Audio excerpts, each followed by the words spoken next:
Hello, my dear. கிட்டத்தட்ட 6 மாசமா ஆளவே காணோம் அப்படின்னு சொல்லி நிறைய பேர் யோசிச்சுட்டு இருப்பீங்க. வாய்ப்பில்லை ராஜா.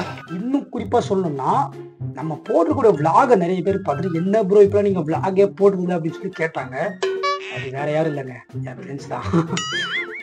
வீடியோ பார்க்கக்கூடிய என் ஃப்ரெண்ட்ஸு அப்படின்னா என் ஃப்ரெண்ட்ஸோட ஃப்ரெண்ட்ஸு சில பேர் இருப்பாங்க. அவங்க என் வீடியோ பார்ப்பாங்க, கேட்பாங்க. யாருமே இல்லாத கிளாஸ்ல யாருக்குப்பா பாடம் நடத்துறீங்க? உங்க கடமை உணர்ச்சிக்கு ஒரு அளவே இல்லையா? இன்னைக்கு நான் எதுக்கு வந்திருக்கேன் அப்படின்னா, அதாவது 8 மாசமா வராத ஒருத்தன் இன்னைக்கு வந்திருக்கேன். காரணம் இருக்கு, என்ன செய்யும். அதுக்கான காரணம் என்னன்னா, ரெட்ரோ படத்தோட ரிவ்யூ போடணுங்கிறது ரொம்ப ரொம்ப இன்ட்ரெஸ்டான ஒரு விஷயம். ஏன்னா கங்குவா படம் வந்து ரிலீஸ் ஆச்சு. அந்த படம் வந்து பயங்கரமான நெகட்டிவ் ரிவ்யூஸ்ல போச்சு.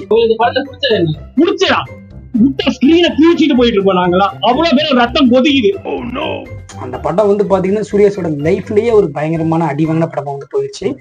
அந்த படத்துக்கு அப்புறமா இப்ப வந்திருக்க இந்த ரெட்ரோ படம் எப்படி இருக்கு, இப்படி இருக்குன்னா அதுக்கு ஒருபடி மேலையா இல்ல அதுக்கு ஒருபடி கீழேன்றத பார்க்கணும் இல்லையா? பார்த்தாலும் அது உங்கள்கிட்ட சொன்னோம் இல்லையா? அதனாலதான் நான் வந்து இன்னைக்கு வந்திருக்கேன்.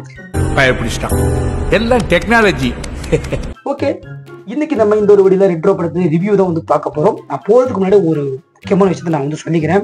நீங்க வந்து நிறைய யூடியூப்ஸ்ல ரிவ்யூ பார்ப்பீங்க அண்ட் வீடியோஸ் பார்ப்பீங்க, எல்லாமே பார்ப்பீங்க. பட் ஒரே ஒரு விஷயத்த கண்டிப்பா மைண்ட்ல வச்சுக்கோங்க. ஒரு படம் எல்லாத்தையுமே திருப்திப்படுத்துமான்னு கேட்டீங்கன்னா திருப்திப்படுத்தாது.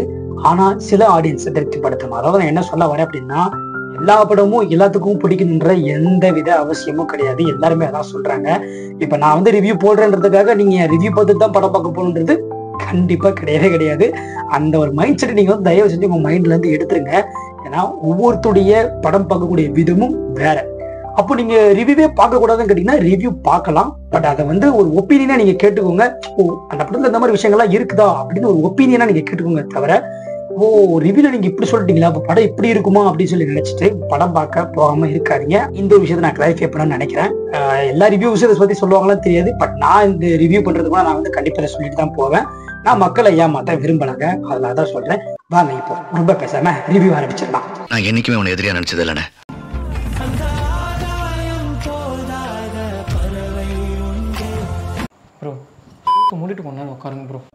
கஷ்டமா இந்த படத்துல ஸ்டோரி என்ன அப்படின்றது நம்ம எதுக்குமே தெரிஞ்சிருக்கும். படத்துடைய ஆரம்பத்துல பாத்தீங்கன்னா ஒரு ரவுடியா காட்டுறாங்க. அவர் வந்து ஒரு மாதிரி பயங்கரமா ஒரு உட்கார்ந்து இருக்கும் போதே பாத்தீங்கன்னா ஒரு பயங்கரமா ஸ்டைலா வந்து உட்கார்ந்துருக்காரு. அவர் வந்து ஒரு குழந்தைய தத்தெடுக்கிறாரு. அந்த குழந்தை தான் நம்ம சூர்யா சார். அவர் வந்து பாத்தீங்கன்னா ஒரு இல்லைகள்லாம் நிறைய வேலைகள் பண்ணக்கூடிய ஒருத்தர். பட் தான் சூர்யா வந்து பாத்தீங்கன்னா பெருசா வளர்ந்ததுக்கு அப்புறமா தன் அப்பா பண்ணக்கூடிய தப்பை தடுக்கிறதுக்காக அப்பாவே எதிர்த்து நிறைய விஷயங்கள்லாம் வந்து பண்றாரு. அதனால சில பிரச்சனைகள்லாம் வருது. அந்த பிரச்சனைக்கான தீர்வு என்ன அப்படின்றதுதான் இந்த படத்தோட ஸ்டோரி. நான் இப்ப சொன்னது வந்து பாத்தீங்கன்னா ஒரு ஒன்லைன் தான் இருக்கும். உங்களுக்கு சில பேருக்கு புரிஞ்சிருக்கும், சில பேருக்கு புரிஞ்சிருக்காது. கார்த்திக் சுப்ராஜோட படத்தை பொறுத்தவரை வந்து ரிவ்யூவர்ஸ் ஒரு விதமான கதையை சொல்லுவாங்க. நெட்ல சர்ச் பண்ணி பாத்தீங்கன்னா அது ஒரு விதமான கதையா வந்து இருக்கும். படத்தை பார்த்தீங்கன்னா அது வேற மாதிரி கதையா வந்து இருக்கும். அதுலயும் படத்தோட ஃபர்ஸ்ட் ஹாஃப் ஒரு கதையா இருக்கும், செகண்ட் ஹாஃப் ஒரு கதையா இருக்கும். இந்த மாதிரி தான் வந்து போயிட்டு இருக்கும். அது தப்பு இல்லை. ஒவ்வொருத்தருடைய ஃபிலிம் மேக்கிங் ஸ்டைல்ன்றது வேற. ஸோ அதே மாதிரி நம்ம கார்த்திக் சுப்ராஜ் சாருடைய ஃபிலிம் மேக்கிங் டெம்ப்ளேட் இருந்தது அது வேற. அவர் வந்து ஒரே பாட்டை இப்போ வரைக்கும் பயன்படுத்திட்டு இருக்காரு. அதுல சில படங்கள் வெற்றி அடைஞ்சிருக்கு, சில படங்கள் தோல்வி அடைஞ்சிருக்கு. இந்த படம் எப்படி இருக்குன்றது வந்து இன்னும் 10 நாள் வந்து தெரிஞ்சிடும். நம்ம இப்போ இந்த படத்துல இருக்கக்கூடிய சில முக்கியமான விஷயங்களை பத்தி பார்க்கலாம். எனக்கு இந்த படத்துல ரொம்ப பிடிச்ச விஷயம் வந்து படத்துடைய மியூசிக் தான். ஆனா இந்த கன்னிமா சாங்கா இருக்கட்டும், கண்ணாடி போவே சாங்கா இருக்கட்டும், 2 பாட்டுமே வந்து ஒரு சோல்ஃபுல்லா இருக்குது. நமக்கு உள்ள வந்து ஒன்றி போகுது அந்த பாட்டெல்லாம் வந்து. அந்த பாட்டை மேக் பண்ணிருக்கிற விஷுவல் 15 மினிட்ஸுக்கு ஒரு ஷார்ட் வச்சிருக்காங்க. எப்படி நீங்க எல்லாருமே ஒரு சீன் 5 நிமிஷம் பார்த்திருப்பீங்க, ஒரு சீன் 7 நிமிஷம் பார்த்திருப்பீங்க. ஆனா 15 நிமிஷம் ஒரு ஷார்ட்ன்னு சொன்னா நம்புவீங்களா? அந்த மாதிரி வந்து ஒரு விஷயம் வந்து இங்க பண்ணி வச்சிருக்காங்க. இரவு நிலைகள் படம் பாத்தீங்கன்னா தெரியும். அது வந்து ஒரே ஒரு ஃபுல் படம் ஒரு ஷார்ட் எடுத்திருப்பாங்க. ஸோ அதே மாதிரி 15 நிமிஷம் ஒரு ஷார்ட் வந்து சிங்கிள் டேக்ல வந்து இவங்க இந்த படத்துல எடுத்திருக்காங்க. கன்னிமா சாங்க்கு முன்னாடி கொஞ்சம், கன்னிமா சாங் அப்புறம் கொஞ்சம், அந்த மாதிரி வந்து போகுது. அப்போ அந்த சிங்கிள் டேக்ல எடுக்கிறாங்கன்னும் போது வந்து அந்த கோரியோகிராஃபி வந்து எந்த அளவுக்கு இருக்கணும். அதை வந்து ஃபைட் சீன்ஸும் இருக்குது. ரொம்ப டெக்னிக்கலா நிறைய டைம் ரிஹர்சல் எடுத்து பிசுறு தட்டாம ரொம்ப சூப்பரா வந்து பண்ணிருக்காங்க.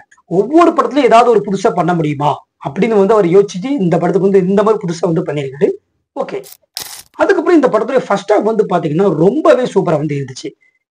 நீங்க படம் பார்க்க ஸ்டார்ட் பண்ணும்போது இருந்து அந்த கேரக்டர் இன்ட்ரோ பண்றது, அதுக்கப்புறம் இந்த ஸ்டன்ஸ் எல்லாம் பார்க்கும்போது வந்து ஃபர்ஸ்ட் ஹாஃப் உண்மையிலே தரமா வந்து போய்கிட்டு இருக்கும். ஆனா செகண்ட் ஹாஃப் தான் வந்து பாத்தீங்கன்னா கொஞ்சம் ஒரு மாதிரி போர் அடிக்கிற மாதிரி எனக்கு வந்து ஃபீல் ஆச்சு. ஏன்னா ஃபர்ஸ்ட் ஹாஃப்ல வந்து ஒரு கதை போயிட்டு இருந்துச்சு. இப்ப நார்மலா நீங்க ஒரு படம் பார்க்க போறீங்க அப்படின்னா, எல்லா ரைட்டர்ஸ் அண்ட் டைரக்டர்ஸ் வந்து ஒரு செட் ஆஃப் ஸ்டோரிய வந்து படத்துடைய முதல் 10 நிமிடங்கள்லயே சொல்லிடுவாங்க. ஏன்னா ஒரு படம் பார்க்க ஆடியன்ஸ் ஆரம்பிச்சு 10 நிமிஷத்துல கதை புரியல அப்படின்னா, அந்த படம் வந்து கண்டிப்பா ஈடுபடாது. ஸோ இந்த படமும் வந்து பாத்தீங்கன்னா, ஒரு படம் ஸ்டார்ட் பண்ண ஆரம்பிச்சு ஒரு 10 நிமிஷத்துல நமக்கு வந்து கதை புரிஞ்சிடுச்சு. இந்த படம் வந்து இந்த மாதிரி ஒரு விஷயத்தை நோக்கி தான் போகுது அப்படின்னு சொல்லி. ஆனா செகண்ட் ஹாஃப் வந்து பாத்தீங்க அப்படின்னா, இந்த விஷயத்துக்கான ஆன்சரே இன்னும் கிடைக்கல. ஆனா செகண்ட் ஹாஃப்ல வந்து பாத்தீங்கன்னா வேற விதமான கதை வந்து ஓடிக்கிட்டு இருக்குது. ஆனா கேட்டீங்கன்னா அந்த அந்த கதைக்கான லீடு வந்து ஃபர்ஸ்ட் ஹாஃப்ல நாங்க வச்சிட்டோம்ன்ற மாதிரி 2, 3 ஷாட் காட்டுறாங்க. பட் அந்த ஷாட் வந்து 3 செகண்ட்ல வந்து போயிட்டு போயிருந்தாலும் நம்ம அதை கவனிச்சிருக்க மாட்டோம். இந்த மாதிரி வந்து பண்றாங்க. இது கார்த்திக் சுப்ராஜருடைய ஒரு டெம்ப்ளேட்னு சொல்லலாம். இவர் வந்து இந்த மாதிரி தான் பண்ணிக்கிட்டு இருக்காங்க. பேட்டா படம் பாத்தீங்கன்னா அந்த மாதிரி தான் இருந்துச்சு. அதே மாதிரி தான் இந்த படம் இருக்கு. செகண்ட் ஹாஃப்ல ஒரு ஸ்டோரி போயிட்டு இருக்கு, ஃபர்ஸ்ட் ஹாஃப்ல ஒரு ஸ்டோரி போயிட்டு இருக்கு. பட் ஆனா கிளைமேக்ஸ்ல வந்து பாத்தீங்கன்னா 2 கதையுமே ஒன்னா வந்து வந்துடும். இன்னொன்று ரொம்ப சர்ப்ரைசிங்கா இருந்தது வந்து படத்துடைய ஸ்டன்ட்ஸ். இப்ப நார்மலா நம்ம நிறைய படங்களை பார்த்திருக்கோம். விஜய் சார் படங்களை பார்க்குறோம், கமல் சார் படங்களை பார்க்குறோம். சில படங்கள்லாம் பார்க்கும்போது வந்து ஒரே ஃபைட் சீனையே திரும்ப திரும்ப போடுவாங்க, ஒரே பிஜிஎம்ஏ திரும்ப திரும்ப போடுவாங்க. இந்த மாதிரி வேலைலாம் பார்த்துட்டு இருப்பாங்க. பட் ஆனா இந்த படத்துக்கு வந்தீங்கன்னா ஒரு 10 ஸ்டண்ட் இருக்கு அப்படின்னா அந்த 10 ஸ்டண்ட்லயுமே ஏதாவது ஒரு புதுசா ஒண்ணு பண்றாங்க. ஒரு ஸ்டண்ட்ல பார்த்தா இந்த மாதிரி ஃபைட் நடக்குது, இந்த லொகேஷன்ல இந்த மாதிரி வேற மாதிரி நடக்குது, இந்த இடத்துல பார்த்தா இந்த இந்த லொகேஷன்ல இதுக்கு ஏத்த மாதிரி ஸ்டண்ட் வந்து நடக்குது.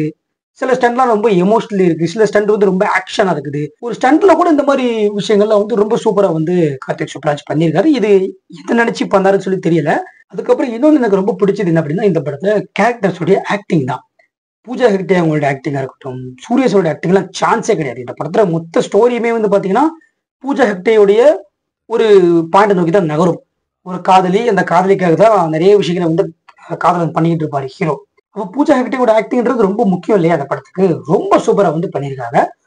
சூர்யாஸோட ஆக்டிங்ல வந்து சான்ஸே இல்லை. மனுஷன் டான்ஸ் ஆடும்போது கூட அந்த கேரக்டரை மாறி டான்ஸ் ஆடுறாரு படத்துல. அந்த மாதிரி வந்து ஆக்டிங்லாம் தெருக்கி விட்டாங்க. மற்றபடி வந்து படம் வந்து ரொம்ப நார்மல் அண்ட் டீசெண்டான ஒரு படம் தான். மொத்தம் இந்த படம் எப்படி தான் இருக்கு அப்படின்னு சொல்லி கேட்டீங்க அப்படின்னா, இந்த படத்தை எல்லாருமே ஒரு டைம் வாட்ச் பண்ணலாம். ஆனா அதை தாண்டி சில பேருக்கு வந்து இந்த படம் ரொம்ப பிடிக்கும். யாருக்கு அப்படின்னா, கங்கோ படத்தை சில பேருக்கு வந்து ரொம்ப ஏமாற்றத்தை கொடுத்துருக்கும். அந்த ஏமாற்றத்தை கொடுத்தவங்கள நீங்க இருந்தீங்க அப்படின்னா, உங்களுக்கு இந்த படம் அந்த படத்தை விட 100 மடங்கு இருக்கும். ஸோ இதை நான் அடிச்சு வந்து சொல்வேன். இதை தாண்டி படம் பார்க்க போறதும் போவதும் உங்களுடைய விருப்பம். நான் இந்த படத்துல இருக்கக்கூடிய சில நன்மையான விஷயங்கள், சில கெட்ட விஷயங்களை சொல்லிட்டேன். அதுல எனக்கு பிடிச்ச விஷயங்கள் என்னன்னா, எனக்கு பிடிக்காத விஷயங்கள் என்னன்றது நான் வந்து சொல்லிட்டேன். இதை தாண்டி இந்த படம் பார்க்க போகணும்னு ஆசைப்பட்டீங்க அப்படின்னா, ஒரு டைம் தியேட்டர்ல போய் வாட்ச் பண்ணுங்க. இல்ல இது கொஞ்சம் எனக்கு இந்த மாதிரி இருக்குதுன்னு சொன்னா அது உங்களோட விருப்பம். நான் எதுவுமே சொல்ல விரும்பல. நான் ஃபர்ஸ்ட் சொன்ன மாதிரி தான். ஓகே ஃப்ரெண்ட்ஸ், அண்ட் நான் வந்து இனிமேல் வந்து இந்த சேனல்ல கண்டினியூஸா வீடியோஸ் போடுறதுக்கு ட்ரை பண்றேன். அண்ட் அது மட்டும் இல்லாம இந்த சேனலோட நேம் வந்து சேஞ்ச் பண்ணலாம்னு இருக்கேன். அதுக்கான அப்டேட்ஸ் விரைவில் வரும். நீங்க வந்து இந்த ஒரு ஜேஎஸ் கமெண்ட் சேனல்ல ஃபர்ஸ்ட் டைம் பாக்குறீங்க அப்படின்னா லைக் அண்ட் ஷேர் சப்ஸ்கிரைப்லாம் வந்து பண்ணுங்க. ஃபியூச்சர்ல நம்ம வந்து எங்கேயே வந்து போக போறோம். ஒருவேளை போகணும் அப்படின்னா எனக்கு ஃபர்ஸ்ட் டைம் சப்ஸ்கிரைப் பண்ணி என்னை சப்போர்ட் பண்ணவங்களுடைய பேரை நான் வந்து மறக்க மாட்டேன். அதனால தான் சொல்றேன். அதனால நீங்க வந்து நம்ம பெரிய லெவலில் போய் ஆகணும். ஸோ ப்ளீஸ் சப்போர்ட் பண்ணுங்க. ஓகே, அண்ட் நெக்ஸ்ட் நாளைக்கு இந்த மாதிரி நல்ல வீடியோ பார்க்கலாம். பாய்.